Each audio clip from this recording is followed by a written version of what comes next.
त्रिदेव में सबसे बड़ा कौन है? भगवान विष्णु को कोई भगवान विष्णु को सबसे बड़ा मानता है, कोई शिव शंकर को बड़ा मानता है।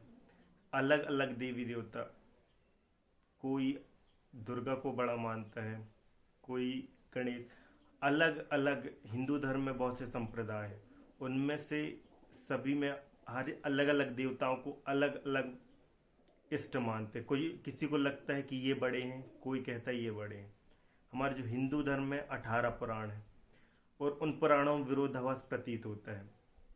किसी में विष्णु को सबसे बड़ा बताया गया है, तो किसी में कृष्ण को बड़ा बताया गया है, किसी में दुर्गा को बड़ा बताया गया है, किसी में गणेश को, किसी में इस प्रकार शंकर को, अलग अलग देवी देवताओं को बड़ा बताया गया। इस प्रकार से हमें विरोधाभास प्रतीत होता है कि कौन आखिर में सबसे बड़ा, जो ईश्वर रूप में, जो हमारे हिंदू धर्म में जो निराकार स्वरूप बोला गया है, निराकार स्वरूप ईश्वर की जो अवधारणा है, मूल रूप से वो निराकार ईश्वर कौन है।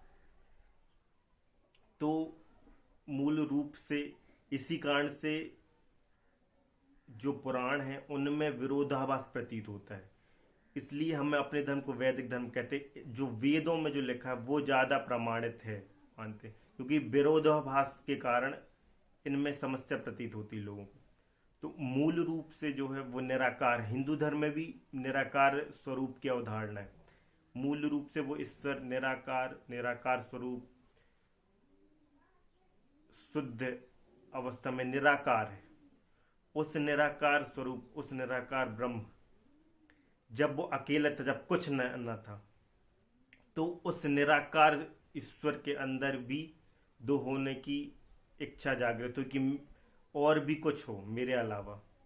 तो जगत उत्पत्ति की, जब ईश्वर के अंदर जो निराकार स्वरूप जो ब्रह्म है, जिसमें वेदों का जिक्र, वेद में जिसका जिक्र है, वो निराकार स्वरूप ईश्वर ब्रह्म में इच्छा जागृत हुई कि मैं भी, मेरे अलावा भी कुछ हो, संसार उत्पत्ति की जिज्ञासा हो। तो उस निराकार स्वरूप ने अपने आप को 3 रूपों में विभक्त किया, 3 रूप उसने बनाए। उस निराकार स्वरूप, उस निराकार स्वरूप ने, जिसका कोई आकार नहीं, उसने आकार लिया, आकार धारण किया। ब्रह्मा, विष्णु और महेश 3 रूपों में वो साकार रूप में अस्तित्व में आया, पहले स्वरूप में।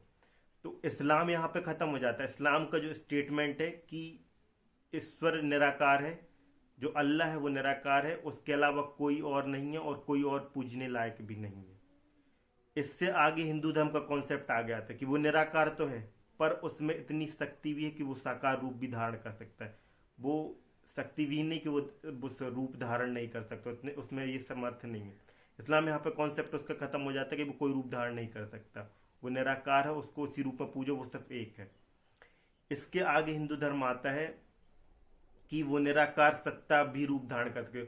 उसने मुख्य रूप से 3 रूप धारण किए। क्यों? जगत उत्पत्ति को उद्देश्य से, जगत उत्पत्ति करना था, इसलिए पहले उसने ब्रह्मा का रूप, ब्रह्मा रूप में उसने अपने आप को विभक्त किया, साकार रूप दिया ब्रह्मा, ताकि वो जगत का सर्जन कर सके, जगत की उत्पत्ति कर सके। जब उनने ब्रह्मा रूप धारण किया तो उनने जगत की उत्पत्ति की।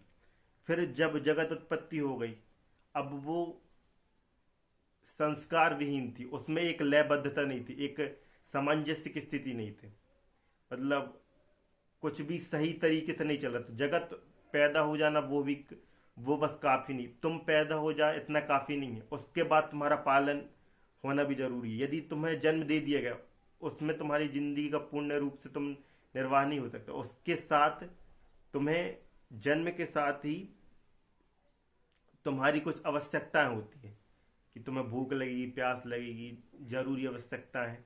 तो पालने की जरूरत है। तो वो पालन कौन करता है? तुम्हारे माता पिता। इसी प्रकार जगत की जब उत्पत्ति हो गई तो इसकी चलाने की भी जरूरत पड़ी। तो उस निराकार स्वरूप ने विष्णु का अवतार लिया सृजन के बाद, उसका पालन करने के लिए विष्णु रूप, और उनको कार्य मिला कि वो जगत का पालन करें। और उसके बाद जब जगत उत्पत्ति हो गई, पालन हो गया, उसके बाद भी एक आवश्यकता होती है। जब कोई चीज नष्ट होगी तभी एक नई चीज उत्पन्न होगी। जब कोई एक चीज नष्ट होगी तब उसके बाद किसी चीज का सृजन होगा। तो उसके बाद उन्होंने महेश का, शिव शिव का रूप लिया। तो उस निराकार स्वरूप ने अपने आप को 3 रूपों में प्रकट किया और उन तीनों रूपों ने एक एक कार्य को ग्रहण किया, एक एक कार्य, एक एक दायित्व उनको सौंपा गया। ब्रह्मा को सृजन का, विष्णु को पालन का और शिव शंकर जो है उनको संहार का कार्य सौंपा। उस तो ब्रह्मा विष्णु और महेश ये तीनों एक ही, इनमें कोई अंतर नहीं है। हम इसको बांट कर न देखें, ये तीनों एक ही निराकार स्वरूप हैं। इनका एक ही निराकार स्वरूप से इनकी उत्पत्ति हुई, ये तीनों एक ही हैं। देखने की दृष्टि हरिहर और स्वयंभू में कोई अंतर नहीं, तीनों एक ही हैं। तो वो निराकार स्वरूप के ही अंश है, वो निराकार स्वरूप ही ये तीनों हैं। उस निराकार स्वरूप ने ही अपने आप को 3 रूपों में व्यक्त किया और इसके बाद बाकी देवताओं की उत्पत्ति होती है। ब्रह्मा के साथ जो उत्पन्न होती है, ब्रह्मा की शक्ति, जिससे वो जगत की उत्पत्ति करते हैं और जगत को जो चलाते हैं, जो उनकी मूल शक्ति है, वो सरस्वती, इसी के साथ उत्पन्न होती है। विष्णु के साथ लक्ष्मी, उनकी जो शक्ति वो उत्पन्न होती है, और शिव के साथ शक्ति जो उनकी मूल शक्ति है वो उत्पन्न होती है। इसी प्रकार फिर जितने भी हिंदू धर्म में जितने भी देवी देवता है उनकी उत्पत्ति होती है। शिव से शिव परिवार की उत्पत्ति हुई, गणेश, कार्तिकेय और शिव के भिन्न भिन्न रुद्र अवतारों की उत्पत्ति हुई।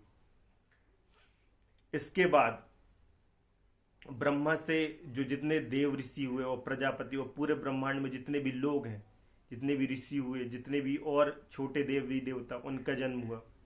सारे देवताओं की उत्पत्ति ब्रह्मा जी से होती है। इंद्र, अग्नि जितने भी हैं, इसलिए इनको पितामह कहा गया ब्रह्मा को। और विष्णु से विष्णु के 10 अवतार, 10 और भिन्न भिन्न अवतारों की उत्पत्ति होती है। दुर्गा से भिन्न भिन्न उनके अवतार। इस प्रकार हिंदू धर्म में वो भिन्न भिन्न रूप में वे अपने आप को अवतरित करते हैं ईश्वर, ताकि जगत का पालन हो सके। जगत की उपयोगिता के हिसाब से ईश्वर ने भिन्न भिन्न रूप धारण किए हैं। तो ये हिंदू धर्म में इतने सारी देवी देवता हैं, इनका मूल्य जो है एक ही है। इनके बाद फिर इन मूल्य रूप से 3 देव हैं और इनसे ही बाकी देवताओं की उत्पत्ति होती है। अब पुराणों में विरोधाभास प्रतीत होता है कि कोई विष्णु को बड़ा मानता है, कोई शिव को। अलग अलग संप्रदाय हुए इसमें भी। वैष्णव संप्रदाय, शैव संप्रदाय। वैष्णव संप्रदाय विष्णु को और विष्णु के अवतारों को बड़ा मानता है। शैव संप्रदाय शिव को बड़ा मानते हैं। शाक्त संप्रदाय शक्ति को बड़ा मानते हैं कि इस विश्व को चलाने वाली एक नारी शक्ति है। जो मूल तत्व है, जो मूल प्रकृति है, जो मूल रूप से निराकार ईश्वर है, वो एक स्त्री रूप में। क्योंकि हमने इसको स्त्री रूप में इसलिए माना क्योंकि स्त्री भी ही है जो को दे सकती। देने में जो सबसे ज्यादा सामर्थ्य है वो स्त्री है। स्त्री प्रेम की मूर्त है और पूरा जो जगत है, जगत जो चल रहा है, वो प्रेम स्वरूप, प्रेम के द्वारा ही चलाया जा रहा। प्रेम स्वरूप है पूरा जगत। इसलिए हमारे अंदर धारणा हुई कि जो मूल सत्ता है वो एक स्त्री होगी। ईश्वर का जो मूल स्वरूप होगा पुरुष ना होके एक स्त्री है, ये हमारे अंदर धारणा आई। गणपत्र संप्रदाय, उसमें गणेश को सबसे बड़ा मानते हैं। तो इस प्रकार भिन्न भिन्न संप्रदाय उत्पन्न हुए और मूल रूप से हर संप्रदाय में अपने अपने को बड़ा मान लिया। और जो इसके बाद पुराण जो लिखे गए, पुराणों में इतना विरोधाभास क्यों है, इसके पीछे जो कारण है वो समझे। पुराणों में जो अलग अलग देवताओं को अलग अलग रूप से बड़ा बताया गया, उसके पीछे कारण है। अलग अलग ऋषियों ने अलग अलग ईश्वर की उपासना की। कोई विष्णु का भक्त था, विष्णु के अवतारों का भक्त, तो उन्होंने उनकी भक्ति करी और उनके द्वारा उनको परम मोक्ष की प्राप्ति, उनके द्वारा उन्होंने मूल्य ज्ञान को जाना और उन्हीं को उन्होंने सबसे बड़ा माना। तो इस वजह से जो विष्णु को जिसने बड़ा माना, तो उन्होंने उनके अनुसार वेदों में लिखा कि विष्णु सबसे बड़े। जिसने शिव को सबसे बड़ा माना और उनकी आराधना की, तो उनके अनुसार शिव सबसे बड़े हो गए। जो व्यक्ति जिसको पूजता है, जिसकी आराधना करता है, उसको वो सबसे बड़ा मानने लगता है और उसको सबसे बड़ा मानता है। जिसने शक्ति की आराधना की और शक्ति के द्वारा उनके आध्यात्मिक चेतना का विकास हुआ, शक्ति के द्वारा उन्होंने मोक्ष की प्राप्ति की, तो उन्होंने शक्ति को बड़ा माना। इस प्रकार अलग अलग देवी देवताओं के जो मुख्य रूप से जो मेन देवता है उनको बड़ा बताया गया कि हरि और हर दोनों एक ही हैं। अब भिन्न भिन्न ऋषियों का जो अनुभव था, उन्होंने जिसका जैसा अनुभव था, जिसने शिव को जाना और शिव में लीन हो गया तो उसने शिव को बड़ा बताया। जिसने विष्णु को जाना, विष्णु को जिया, विष्णु को अपने अंदर धारण किया तो उसने विष्णु को सबसे बड़ा माना। अलग अलग देवताओं को इसलिए सबने अलग अलग रूप से बड़ा माना। हर ऋषियों का अपना अनुभव था। जो वैदिक ऋषि हुए बड़े बड़े, वो अपने अपने देवताओं, इस वजह से विरोधाभास उत्पन्न हो और उस ज्ञान को, हिंदू धर्म को एक लिपिबद्ध रूप में, एक श्रृंखला के रूप में वेद व्यास जी ने उनको एक क्रमबद्ध तरीके से उसके साथ उन्होंने अपना अनुभव भी जोड़ा साथ में। जो हिंदू धर्म में जितना भी ज्ञान का जो भंडार इकट्ठा हुआ था लंबे समय पर, इसलिए हिंदू धर्म एक विज्ञान का हिस्सा है, एक विज्ञान है अपने आप में। जो इस विज्ञान के द्वारा जो कुछ भी हिंदू धर्म में जो भी अनुभव हुए, उन अनुभवों को इकट्ठा करके उन वेदों का निचोड़ और बाकी जो अनुभव था जनसाधारण का, ऋषियों का, जो हमारे दिव्य पुरुषों का, उस अनुभव को इकट्ठा करके वेद मतलब पुराणों में संकलित किया गया वेद व्यास जी के द्वारा। वेद व्यास ने उस पूरे अनुभव को पुराणों में 18 पुराणों में लिपिबद्ध रूप में इकट्ठा किया। तो इस वजह से वो अलग अलग अनुभव प्रतीत होते हैं। इसलिए कंफ्यूजन की बात नहीं है। मूल रूप से ईश्वर निराकार ही, उसने विभिन्न विभिन्न रूपों में अपने आप को व्यक्त किया। तो आप किसी भी ईश्वर की आराधना करते हैं तो इसका मतलब ये नहीं है कि आप उस निराकार का स्वरूप मतलब उस निराकार की आराधना कर रहे हैं, आप उसी की कर रहे हैं। भगवान कृष्ण ने गीता में कहा कि तुम जिस भी देवी देवताओं को ध्याते हो और जिनकी भी तुम आराधना करते हो, पूजा करते हो, वे सब मेरे ही रूप हैं। उन सब में मैं ही साकार रूप में विभक्त होता हूँ, साकार रूप में दिखाई पड़ता हूँ। तुम जिसकी भी आराधना करते हो मेरी ही करते हो। तो इसमें संशय की बात नहीं। आप उस ईश्वर के किसी भी रूप में आराधना करें, फिर वो राम हो या कृष्ण हो या हनुमान हो या शिव हो या विष्णु हो, तुम्हारे अंदर भाव होना चाहिए कि मैं उस परम सत्ता की ही आराधना कर रहा हूँ, उस परम सत्ता को ही ध्यान रहा हूँ। तो तुम उसी की ही आराधना कर रहे हो, उसकी ही तुम्हारे अंदर चाह, उसको ही तुम जानने की कोशिश कर रहे हो, उसको ही जीने की कोशिश कर रहे हो। तो कृष्ण ने ये कहा है कि जितने भी रूप हैं वो मेरे ही रूप है। मैं ही इन रूपों में प्रकट हुआ हूं। ये सारे रूप मेरे ही हो। तुम जिस भी रूप में मुझे ध्याते हो, मैं तुम्हारे मनोरथ को पूर्ण करता हूँ, मैं तुम्हारे कार्यों को पूर्ण करता हूँ। मेरे ही द्वारा ही सारे जगत को चलाया जा रहा हूँ। मैं ही मूल तत्व हूँ। कृष्ण का ही कहना है, यहाँ पे कह रहे हैं कृष्ण। ये मूल निराकार स्वरूप जो कृष्ण है, वो उनका जो व्यक्तित्व, भगवान कृष्ण का ये व्यक्तित्व है निराकार ईश्वर का, उनके द्वारा, कृष्ण के द्वारा बोले जा रहे हैं। तो मूल रूप से इसलिए हमारे जो हिंदू धर्म में त्रिदेवों को सबसे बड़ा बताया गया कि ब्रह्मा विष्णु महेश, ये 3 बड़े, और पंचदेव की आराधना के लिए बोला गया क्योंकि 5 देव, इन 5 को सबसे बड़ा बताया गया। ब्रह्मा विष्णु महेश, दुर्गा और गणेश। गणपत्र संप्रदाय है जिनमें मान्यता है कि गणेश सबसे बड़े ईश्वर है। जब शिव और पार्वती का विवाह हुआ था तो उस समय भी गणेश जी की आराधना की गई थी। गणेश को क्योंकि प्रथम पूज्य माना जाता है और गणेश को वहां पे भी पूजा की गई थी। और जब शिव और पार्वती का विवाह हुआ उस समय गणेश जी का जन्म नहीं हुआ था, फिर भी वो गणेश थे, क्यों उनकी पूजा की गई। उसके बाद भी उल्लेख है शास्त्रों में कि गणेश जी की वहां पे पूजा की गई, मतलब वो गणेश आदि अनंत है। उन्होंने उस रूप में प्रकट होकर और जनसाधारण के लिए कार्य किया, वो बात अलग है। पर गणेश की जो शक्ति, मूल शक्ति थी, वो पहले से थी जगत में। गणेश पहले से थे। तो गणपत संप्रदाय जो है हिंदू धर्म में, वो गणेश जी को सबसे बड़ा मानता है और गणेश की आराधना करता है, वो आदि देव है, सबसे बड़े। इस प्रकार ये 5 देवों के हमारे यहाँ मूल रूप से कहते हैं ये सबसे बड़े हैं, तो ये निराकार के ही स्वरूप है। इन पांच की यदि आराधना, इन पांचों को तुमने पूज लिया, इन पांचों को तुम मानते हो, तो तुमने सारे देवी देवताओं की आराधना कर ली। ब्रह्मा, विष्णु, महेश, दुर्गा और गणेश, ये पांच देव, ये ही मूल है।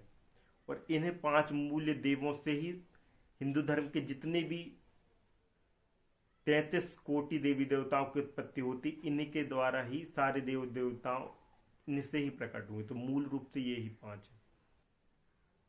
अब ब्रह्मा, विष्णु, जो महेश, ये तीन रूप में जब निराकार ईश्वर जब प्रकट हुआ, तो ये कार्य कैसे करते हैं? ब्रह्मा, ये तीनों चीज जो है कण कण में वास करते हैं। ब्रह्मा, विष्णु, महेश कण कण में इनका वास है। जो भी जगत में जितने भी कण हैं, जितने भी जो कुछ भी है जगत में, उन तीनों में ब्रह्मा, विष्णु, महेश का वास है। इसको वैज्ञानिक दृष्टि समझने की कोशिश करते हैं, वैज्ञानिक तथ्यात्मक तरीके से समझते हैं कि जैसे विज्ञान ने इस चीज की खोज कर ली कि जो भी अणु है, जितने भी अणु हैं, उसके अंदर, हर अणु के अंदर परमाणु होते हैं, बहुत से परमाणु होते हैं। अणु की जो सबसे छोटी अवस्था है, पदार्थ की जो सबसे छोटी अवस्था, वो परमाणु है। परमाणु से छोटा फिर उस पदार्थ को किया नहीं जा सकता। पदार्थ की वो सबसे छोटी इकाई है, सबसे छोटी इकाई है परमाणु। परमाणु के बाद परमाणु को और नहीं तोड़ा जा सकता। जो हर परमाणु, जब विज्ञान आगे पहुंचा, परमाणु को भी जब खोल के देखा गया परमाणु में क्या है, इसको तोड़ा नहीं जा सकता। तो हर परमाणु में तीन, मुख्य रूप से तीन जो अणु हैं, क्वांटम्स, तीन रूप से मौजूद रहते हैं, इलेक्ट्रॉन, प्रोटॉन और न्यूट्रॉन। जगत में जितने भी परमाणु, जितने भी एटम्स हैं, वो तीनों इलेक्ट्रॉन, प्रोटॉन और न्यूट्रॉन से बने हैं। लोहे का भी जो सबसे छोटा अणु है और लकड़ी का भी सबसे छोटा अणु जो बनेगा, मतलब जो छोटा सबसे परमाणु हो, और ये लकड़ी का हो या लोहा का हो या किसी भी पदार्थ का हो, उसकी जो सबसे छोटी अवस्था, उसके अंदर जब देखेंगे तो इलेक्ट्रॉन, प्रोटॉन सब में व्याप्त है। इलेक्ट्रॉन मतलब ये पूरा जगत जो है इलेक्ट्रॉन, प्रोटॉन, न्यूट्रॉन से बना हुआ है, जो हमें दिखाई पड़ता है, इसकी लास्ट स्टेज जो है, तो सब में इलेक्ट्रॉन, प्रोटॉन, न्यूट्रॉन है। इन इलेक्ट्रॉन, प्रोटॉन, न्यूट्रॉन को हम वैज्ञानिक दृष्टि से धर्म के अनुसार इसको जोड़ कर देखें, हिंदू धर्म में, तो ये ब्रह्मा, विष्णु, महेश है। ब्रह्मा, विष्णु, महेश अपन समझ सकते हैं कि ब्रह्मा, विष्णु, महेश की शक्ति यहाँ पर विद्यमान है। हमारे धर्म में भी तीन मुख्य देवताओं की बात करी गई, ब्रह्मा, विष्णु, महेश। और जब विज्ञान ने भी खोजा, जब वो लास्ट स्टेज में पहुंचा, तो उसने भी देखा, विज्ञान में भी ये सिद्ध हो गया कि हर पदार्थ की जो अवस्था है, परमाणु के अंदर इलेक्ट्रॉन, प्रोटॉन, हर पदार्थ इलेक्ट्रॉन, प्रोटॉन से मिलकर बना है। मतलब तीन चीजों से मिलकर बना, तीन शक्तियां कार्य करती हर पदार्थ में। तो कण कण में ब्रह्मा, विष्णु, महेश विद्यमान है, ये देख सकते हैं। ब्रह्मा मतलब ये नहीं कि एक बार ब्रह्मा ने सृष्टि बना दी, हो गया, फिर उसके बाद विष्णु पालन कर रहे हैं और शिव इसका संहार करेंगे, महेश इसका संहार करेंगे, नहीं। ये तीनों कार्य हर पल सृष्टि में घटित हो रहे हैं। जब सृष्टि में किसी चीज का सृजन होता है, जब नई चीज कोई बनती है, तो उस पर ब्रह्मा की शक्ति कार्य करती है, ब्रह्मा के द्वारा वो कार्य होता है। जब जैसे एक बच्चा पैदा हो रहा है, तो उसमें ब्रह्मा की शक्ति निहित है। जब एक फूल खिलता है, वो सृजन का कार्य होता है, तो वो ब्रह्मा की शक्ति के द्वारा हो रहा है। जब एक बच्चा पैदा या कोई जीव पैदा होता है या किसी नई चीज की उत्पत्ति होती है, जब एक कवि एक गीत लिखता है, तो वो ब्रह्मा की शक्ति के द्वारा होता है, ब्रह्मा की शक्ति उसमें निहित है। जब एक गीत लिखा जाता है, एक चित्रकार चित्र बनाता है, तो पेंटिंग करता है, कुछ किसी भी प्रकार के सृजनात्मक कार्य जो होते हैं, वो उसमें ब्रह्मा की शक्ति निहित होती है, ब्रह्मा के द्वारा होता है। इसके बाद जिस भी चीज, उसके बाद उसकी पालन की आवश्यकता होती है, मतलब उसकी आगे क्रियान्वयन, वो उस पे विष्णु की शक्ति कार्य करती है। जब एक बीज जो है धरती में बोया जाता है, तो जब वो प्रकट होता है, जब वो पैदा होता है, तो उसमें ब्रह्मा की शक्ति कार्य करती है। जब वो एक वृक्ष बन जाता है, अब उस वृक्ष की उपयोगिता है, उसमें पानी दी जाएगी, उसमें खाद दी जाएगी, उसकी उपयोग, उसके लिए अब जरूरी आवश्यकता है जो जीवन की, वो दी जाएंगी। वो पालन की शक्ति जो कार्य कर रही है वो विष्णु की शक्ति है। और उसके बाद जब उसका विनाश होगा, जब पेड़ को काट दिया जाएगा या उसकी मृत्यु हो जाएगी या किसी व्यक्ति की मृत्यु, तो उस पे शिव की शक्ति कार्य करती है। जब किसी भी चीज का विध्वंस होता है, नाश होता है, तो वो शिव के द्वारा होता है। शिव की शक्ति उस पर निहित होती है, महेश की शक्ति उस पर निहित होती है, शंकर की शक्ति के द्वारा ही वो शक्ति नष्ट होती। जब कोई चीज जब किसी चीज की जो है, जब कोई चीज नष्ट होती है तो उसके साथ ही सृजन की प्रक्रिया भी शुरू हो जाती है। एक चीज नष्ट होती है और एक नई चीज क्रिएट होती है। जब कोई नई चीज क्रिएट हो रही तो वो ब्रह्मा के द्वारा, और जब कोई चीज नष्ट हो रही तो वो शिव के द्वारा। व्यक्ति रोगी होता है, व्यक्ति की मृत्यु होती है, वो शिव के द्वारा। व्यक्ति जीवन पर्यंत जीता है, उसके लिए जो उसकी जरूरी आवश्यकताओं की पूर्ति होती, वायु उसको सांस दे रही, हवा दे रही है, भोजन की उसको जीवन भर आवश्यकता होती है, विभिन्न प्रकार की उसकी आवश्यकताएं होती, उस पालन की शक्ति जो कार्य कर रही है जगत में, जो हमें वायु दे रही है, जो हमें खाना दे रही है, जो हमें अन्न दे रही है, उस पर विष्णु की शक्ति विद्यमान। इसलिए हमने विष्णु को एक विशेष आदर दे दिया। कारण ये कि वो हमको पालते हैं, वो हमारा पालन करते हैं। परमात्मा जो, वो ईश्वर का जो रूप है, वो हमें जो हमारी आवश्यकता है उनकी पूर्ति करता है। विष्णु जो हमारी सारी आवश्यकताओं की पूर्ति करते हैं, उनके अवतार जो है हमारा पालन करते हैं, हमें संदेश देते हैं, जीवन की शिक्षा देते हैं, जीवन कैसा चले, हमारी जो आवश्यकता है उनकी पूर्ति हेतु उनका जन्म हुआ। हमें शिक्षा देने हेतु जन्म और मृत्यु के बीच जो भी क्रियाएं होती हैं, जो भी जरूरी आवश्यकता है, जो भी कार्य है, वो ब्रह्मा की वो विष्णु की शक्ति द्वारा चलाई जाती है। वो विष्णु के द्वारा ही क्रियान्वयन उनके द्वारा होता है। अब जैसे अब इन तीन को जो निराकार रूप है, उनको हमने बहुत से रूप नाम दिए। एक तो ब्रह्म कहा हमने उसको, पर ब्रह्म, वो एक निराकार, उसको हमने महाविष्णु भी कहा, उस निराकार का ही नाम है वो महाविष्णु बोल दिया उसको। शिव से बढ़ के एक सदाशिव, उसके ही तीन जो मुख्य रूप है उनको हमने निराकार बोल दिया। जैसे शास्त्रों में आता है कि ब्रह्मा की जो उत्पत्ति है वो विष्णु से हुई, विष्णु से नहीं हुई, वो महाविष्णु से, उनकी महाविष्णु की नाभि से जो है ब्रह्मा की उत्पत्ति होती है। तो वो महाविष्णु वो निराकार स्वरूप है। उस महाविष्णु से ही शिव भी निकले हैं, उससे ही ब्रह्मा निकले और उसी से ही विष्णु, तीनों देवता उसी से ही प्रकट हुए। तो ये विरोधाभास प्रतीत होता है। जो जिस नाभि कमल से ब्रह्मा की उत्पत्ति होती है वो महाविष्णु है, वो विष्णु नहीं है, वो निराकार स्वरूप उनका जो है उससे उत्पत्ति होती।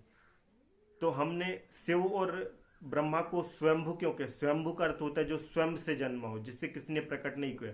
ब्रह्मा को किसी ने जन्म नहीं दिया, वो स्वयंभू, वो स्वयं से प्रकट हुए, उस निराकार बिंदु से स्वयं प्रकट हुए।